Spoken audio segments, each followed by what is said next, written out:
여러분 반갑습니다. 반도체 오빠 천회장입니다. 하루가 또 시작됩니다.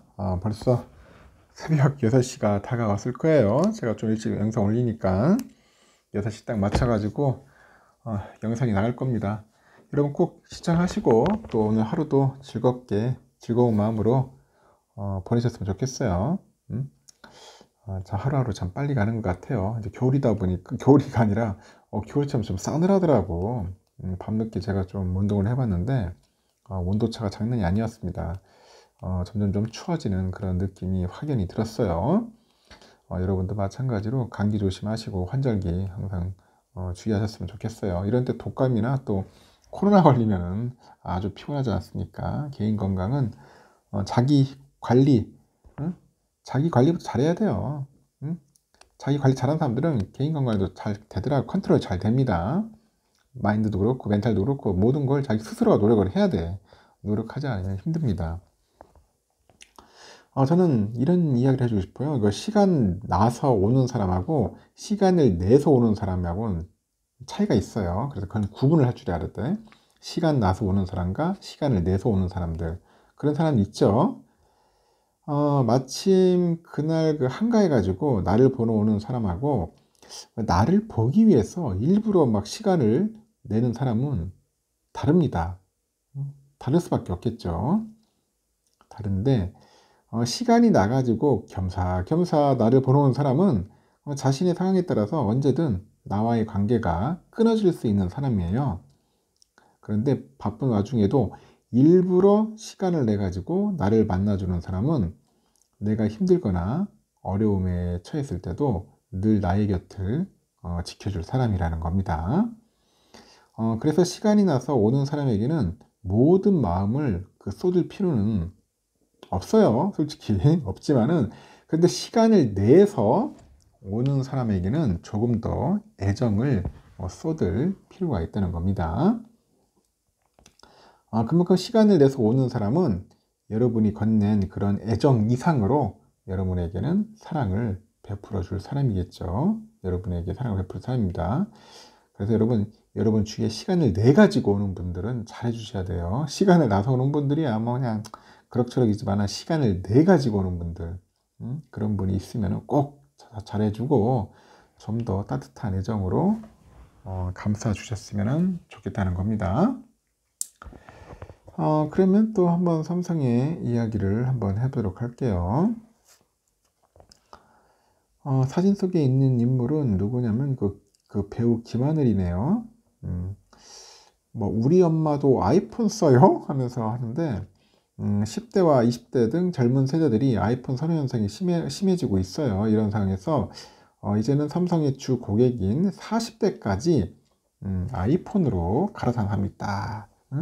아이폰으로 갈아탄 사람들이 있다고 하는데 특히 대중에게 영향을 미치는 유명 연예인들의 아이폰 사랑에 삼성의 고민이 깊어져요. 아이들뿐 아니라 이제는 뭐 중년층이죠. 이제 중년층의 연예인들까지도 아이폰으로 찍은 셀카를 수시로 SNS를 통해서 공개를 하는데, 이 SNS에 올리는 셀카 사진 대부분이 아이폰이더라고요. 삼성 갤럭시는 찾아보기 힘들 정도라고 합니다. 10대와 20대 그 젊은 층을 중심으로 해가지고 아이폰 셀카 유행이 중년층으로까지 옮겨간 것으로 현재 보이는 것 같아요. 덕분에 애플은 손쉽게 홍보 효과를 뭐 톡톡히 누리고 있다, 그런 이야기를 하고 있습니다. 1020 때뿐 아니라 이제 한국의 고객들의 아이폰 선호도가 갈수록 높아지고 있다는 건데, 갤럽의 조사 결과에 보니까 국내 18에서 29세에서 아이폰 사용자가 65%, 30대에서는 41% 기록을 했어요. 특히 최근에는 그 40대도 20%대도 육박을 하는데, 삼성의 주 고객층이죠. 중년층으로까지 이제 아이폰 사용자가 이제 빠르게 늘고 있다는 그런 추세가 있다는 것 같습니다. 향후 그 스마트폰으로 아이폰을 구매했다는 비율 역시 10대하고 20대가 압도 높은데, 뭐 요즘 뭐 40대도 꽤 쓰는가 봐요. 20% 정도 차지하고 있다고 합니다. 이대로 가다가는 삼성의 주 고객층이 중년층까지 그 애플에 빼앗길 수 있다는 위기감이 커졌다고 하는데, 애플페이의 상륙으로 인해서 중년층이 선호하는 삼성 갤럭시만의 강점도 뭐 사라진 상태다 그런 이야기를 하죠. 애플의 트렌디한 이미지, 프리미엄 스마트폰 전략이 젊은 세대에게 자리해가지고 고객들의 지갑을 열고 있다는 겁니다. 아이폰 구매 현상이 갈수록 심각해지는 문제에 대해서 삼성의 고민도 깊어져요. 삼성은 특히 갤럭시는 아재폰이다. 그런 얘기를 하는데요. 이미지를 깨기 위해서는 여러 가지 방안을 모색 중인 것 같아요. 삼성 갤럭시를 사용하는 가수 성시경이 있어요. 성시경은 자식이 겪은 황당한 사연을 공개해가지고 화제가 되기도 했고, 성시경은 유튜브 채널에 나와서 얼마 전에 어린 여자를 만났는데 오빠 갤렉이 있어요. 갤렉이. 하여튼 이렇게 뭐 폄하를 한 거죠. 최근에 그런 뭐 오픈 에피소드를 전했습니다. 성시경은 어린애들은 당연히 아이폰이어야 되는 게 있는 것 같다. 갤럭시는 아저씨들의 폰이라는 그런 인식이 있다. 그런 얘기를 하네요. 뭐 신기하다. 뭐 구경해도 돼요. 라고 하는데 하여튼 그런 10대, 20대들의 지나친 아이폰 선호 현상의 단면을 보여주는 게 아니냐. 뭐 그런 이야기를 하는 것 같습니다. 뭐 아이폰이든 삼성폰이든 간에 폰은 뭐 다 비슷비슷하지 뭐 거기서 굳이 뭐 비싼 가성비 좋은 폰이 좋은 게 아닙니까? 너무 비싼 아이폰 살 필요 뭐가 있겠어? 음? 일본의 그 금융권이 자국의 그 반도체 생산업체죠. 키옥시아. 여기에 이제 1조 한 9천억 엔 정도의 자금 대출을 약속을 했대요. 미국의 웨스턴 디지털과의 경영 통합을 지원한다는 명목인데 그 두 회사가 이제 경영 통합, 이 경영 통합 시에 삼성전자에 육박한다는 점유율, 그래, 그죠? 육박한다는 점유율이 문제일 것 같아요. 만약에 그 점유율을 확보하면은 어떻게 될 건가? 하여튼 관심을 끌고 있어요. 일본 현지 보도에 보니까 이번 키옥시아에 대한 자금 대출은 그 미즈오, 그 미쓰이 스미토모 있고 미쯔비시 UFJ 등 일본 3대 메가뱅크가 1조에 한 6천억 엔 정도 되는가 봐요. 일본 재무성 소관의 특수법인인 일본 정책투자은행이 한 3천억 엔을 지원을 하는 겁니다. 이 자금은 키옥시아하고 웨스턴 디지털의 경영 통합을 지원하기 위해 마련했다는데 요미우리 신문에서도 기존의 대출의 차원과 경영 통합 메시지, 경영 통합 때까지 하여튼 운전 자금 용도로 쓰일 거라고 하네요.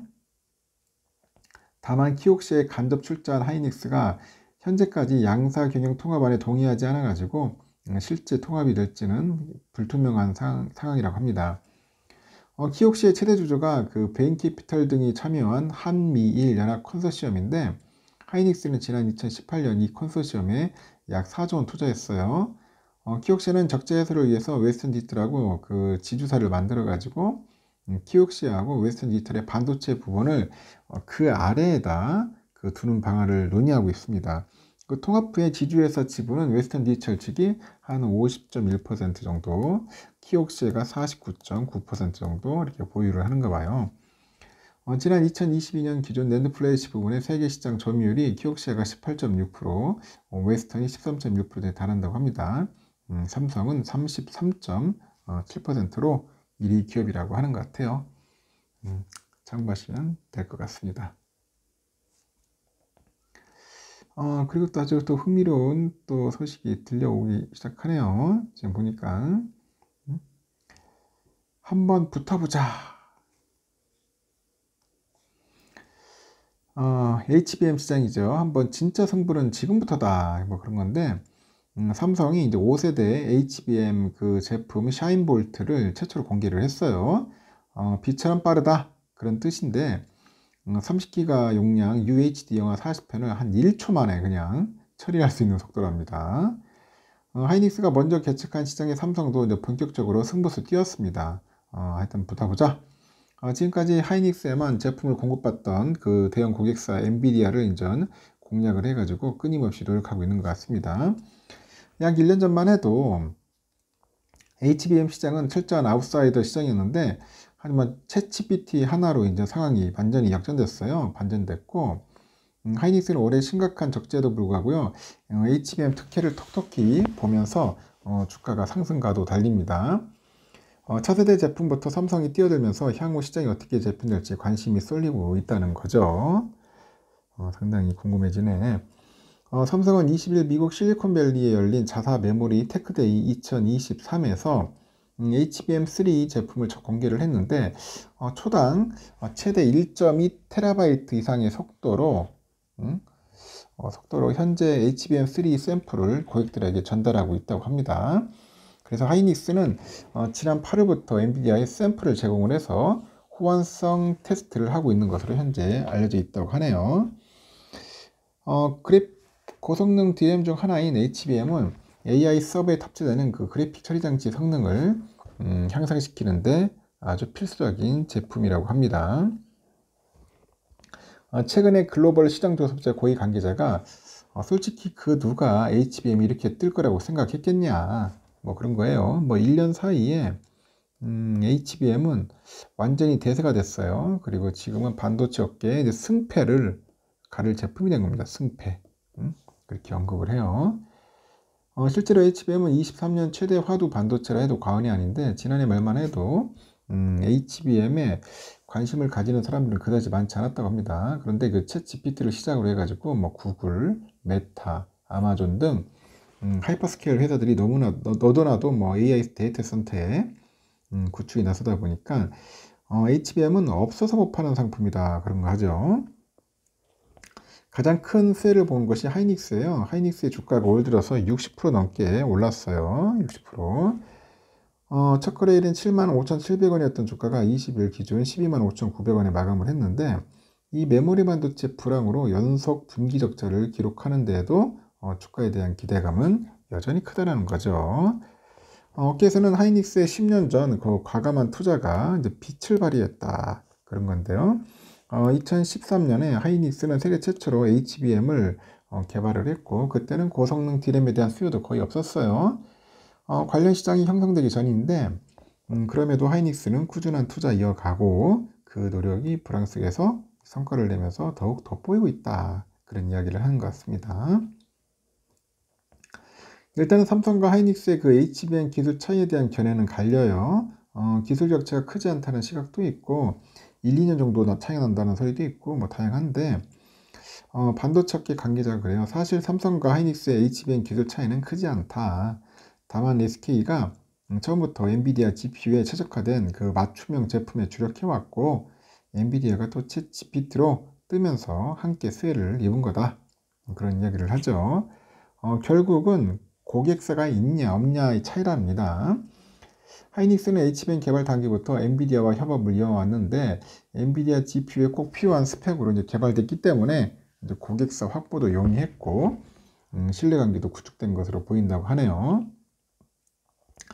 삼성의 HBM3는 초당 최대 1.2TB 속도라고 하죠. 하이닉스의 HBM3는 초당 최대 1.15TB 이상의 속도로 하는데 거의 비슷하고 다만 개발 시점은 하이닉스가 조금 앞서다고 합니다.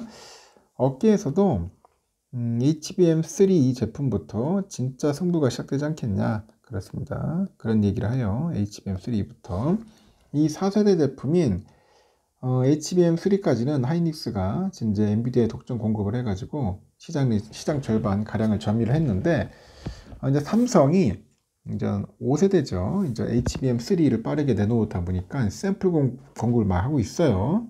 이제 엔비디아를 뚫을 가능성도 적지 않다는 거죠. 삼성은 이제 5세대 이 다음 제품에도 이제 공을 들이고 있습니다. 공을 들이고 있고 메모리 사업부 D램 개발 실장도 최근에 기고문을 통해서 25년을 목표로 HBM4를 개발 중이다 그런 얘기를 하네요. 지금까지는 하이닉스에 대해서 다소 뒤처졌는데 앞으로는 본격적으로 공략하겠다 그런 포부를 밝힌 것 같습니다. 지난 HBM 시장에서 하이닉스의 점유율이 50%, 삼성은 40%였어요. 올해는 삼성전자가 격차를 좁혀가지고 두 회사의 점유율이 각각 46에서 49 정도 차지할 전망으로 보는 것 같습니다. 뭐 금방 따라잡을 것 같아요. 아니면 앞서 날 수도 있고 샤인 볼트 기대됩니다. 오늘은 삼성의 이야기는 여기까지 하겠습니다. 일요일이니까 뭐 이 정도까지 하고 여러분 좀 쉬다가 나중에 내가 시간 되면 그때 또 뵙도록 해요. 좋은 하루 보내십시오.